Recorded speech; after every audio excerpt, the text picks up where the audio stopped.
मैं इस वीडियो में बताऊंगा कि आप इग्नू का एग्ज़ाम कैसे पास कर सकते हैं, बल्कि पास ही नहीं बल्कि 70 से 80% मार्क्स भी आप ला सकते हैं एक बेहतर रणनीति बनाकर। क्योंकि बहुत सारे जो छात्र विद्यार्थी होते हैं इग्नू में, ऐसे लोग ही अधिकतर एडमिशन लिए होते हैं जो कहीं अन्य नौकरी करते हैं, जॉब करते हैं, सरकारी नौकरी की तैयारी करते हैं और रेगुलर पढ़ाई करके एग्ज़ाम देना संभव नहीं हो पाता है, समय नहीं मिल पाता है, जिसके कारण से बहुत सारे विद्यार्थी जो छात्र होते हैं एग्ज़ाम में 1 साल का छोड़ भी देते हैं। लेकिन मैं इस वीडियो में बताऊंगा कि कैसे आप एक बेहतर रणनीति बनाकर इग्नू का एग्ज़ाम पास कर सकते हैं एक बेहतर नंबर से। तो चलिए वीडियो को प्रारंभ करते हैं। और जो इग्नू का एग्ज़ाम होता है वो 2 सिस्टम से होता है, एक थ्योरी होता है, एक असाइनमेंट होता है। असाइनमेंट में तो कोई भी पास हो जाता है, लिख लेता है, बढ़िया से एक बेहतर असाइनमेंट बना सकता है। लेकिन 80 और 90% चाहिए तो आपको असाइनमेंट ही बेहतर बनाना होगा। बल्कि एक बेहतर असाइनमेंट कैसे बनाया जाता है इसका वीडियो हमने बनाकर अपने चैनल पर रखा है। ऊपर आई बटन में आपको मिल जाएगा कि एक बेहतर असाइनमेंट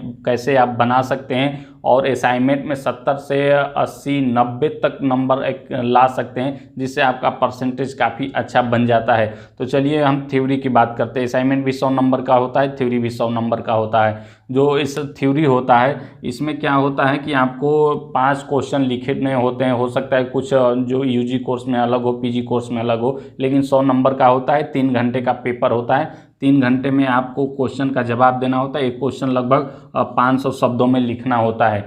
तो जो क्वेश्चन है 500 शब्दों में, इसके लिए आपके पास 3 घंटे का समय रहता है। तो आप कौन से क्वेश्चन लिखेंगे, कैसे क्वेश्चन लिखेंगे। स्टडी जो बुक रहता है वो काफ़ी मोटी रहती है, उसमें से बहुत सारी चीज़ें हमें नहीं समझ में आती है कि क्या याद करें क्या छोड़ें, जिससे एग्ज़ाम में परेशानी होने लगती है। तो जब असाइनमेंट आप लिखे होंगे तो कुछ क्वेश्चन आपको याद हो गया होगा कि कैसे क्वेश्चन है, क्या इसके अंदर है। तो वो चीज़ें दिमाग में छपी रहती है जो एग्ज़ाम के समय आपको बेहतर तरीके से काम आ सकती है। इसके बाद जो आता है कि इसका मेन पॉइंट है प्रीवियस क्वेश्चन पेपर। इग्नू का एग्ज़ाम सफल कराने में, बेहतर सफलता लाने में इग्नू का प्रीवियस क्वेश्चन पेपर काफ़ी कारगर साबित होता है। 5 साल का आप 5 ईयर्स का प्रीवियस क्वेश्चन पेपर अपने मोबाइल में डाउनलोड कर लीजिए और उन सभी का तुलनात्मक अध्ययन करिए। तो आप लगभग पाएंगे कि 1 2 3 क्वेश्चन ऐसे होते हैं जो एक वर्ष आते हैं, सेकेंड ईयर गैप करते हैं, थर्ड ईयर में फिर वही रिपीट कर जाते हैं। तो ऐसे क्वेश्चन को आप ढूंढिए, निकालिए, उनका तुलनात्मक अध्ययन करिए और उसी को ध्यान दीजिए कि कैसे ये पूछा है, क्या इस बार संभावना है, क्या क्या आ सकता है इसमें। जैसे मैं एक सामान्य एग्जाम्पल दे रहा हूँ कि आधुनिकीकरण क्या है, इसकी महत्वता, इसकी विशेषताएं बताइए। तो आप जब तुलनात्मक अध्ययन प्रीवियस क्वेश्चन का करेंगे तो उसमें कहीं आपको आधुनिकीकरण मिला, छोटा सा ही मिला कि आधुनिकीकरण क्या है, तो आप केवल उस पर ही मत रुकिए। आधुनिकीकरण से संबंधित जितने भी पॉइंट बनते हैं, इसका महत्व, इसकी विशेषताएं, इसके लाभ, इसके हानि, सब पढ़ जाइए। स्टडी बुक में आपको मिल जाएगा और इन सब को ध्यान में रखेंगे तो कहीं ना कहीं आधुनिकीकरण से एक टॉपिक तो आपको क्वेश्चन पेपर में आना ही आना है। और क्वेश्चन लिखेंगे कितना, लगभग 500 शब्द में लिखना होता है। तो कोई भी क्वेश्चन लिखने का तरीका बेहतर होता है कि आप 500 शब्दों में मत लिखिए। 600 में लिखेंगे तो आपका समय बहुत नष्ट हो जाएगा। लास्ट क्वेश्चन लिखते लिखते आपके पास समय नहीं बचेगा, मानसिक आप प्रेशर में आ जाएंगे।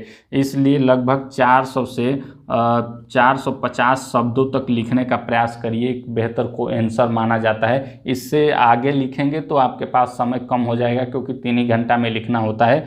तो इतना शब्द में आप लिखिए, बेहतर नंबर पा सकते हैं। इससे कम लिखेंगे तो फिर आपका परसेंटेज या मार्क्स कम हो सकता है, क्योंकि जो जांचने वाला एग्जामिनर होता है वो पढ़ता है, ध्यान देता है कि आपने कितना लिखा है, कितना बेस्ट लिखा है। आपको सफलता दिलाने में हेडिंग महत्वपूर्ण कारीगर भूमिका निभाता है। जितना आप हेडिंग याद रखेंगे उतना बेहतर आंसर आप लिख पाएंगे और प्रेशर कम रहेगा, याद करने का झंझट कम रहेगा।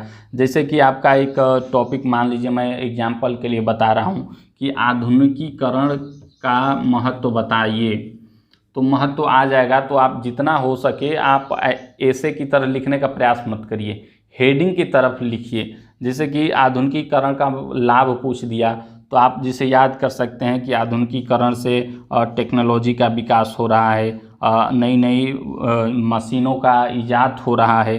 तो ये जब 2 3 4 5 टॉपिक आपने दिमाग में आ गया, इसको पढ़ लिए हैं, स्टडी बुक से आप मिलाइए कि टेक्नोलॉजी का इजाद हो रहा है आधुनिकीकरण से, तो आप इसमें अब लिख सकते हैं। जितना आप सामान्य दुनिया में देख रहे हैं कि टीवी, मोबाइल, रोबोट आदि जितना भी इलेक्ट्रिक डिवाइस बन रहे हैं, ये सब आधुनिकीकरण की पहचान है।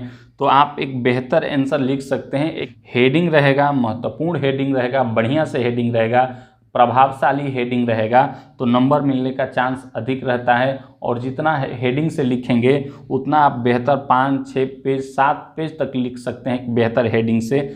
इस प्रकार से आप एक बेहतर नंबर इग्नू से ला सकते हैं। इसके प्रीवियस क्वेश्चन पर आप ध्यान दीजिए। 5 साल का क्वेश्चन पेपर डाउनलोड करिए मोबाइल में और तुलनात्मक अध्ययन करिए कि कौन क्वेश्चन बार बार रिपीट कर रहा है। उससे संबंधित सारे टॉपिक को खोजकर पढ़ लीजिए और याद करने का प्रयास करिए। इसके बाद एक बेहतर असाइनमेंट लिखिए।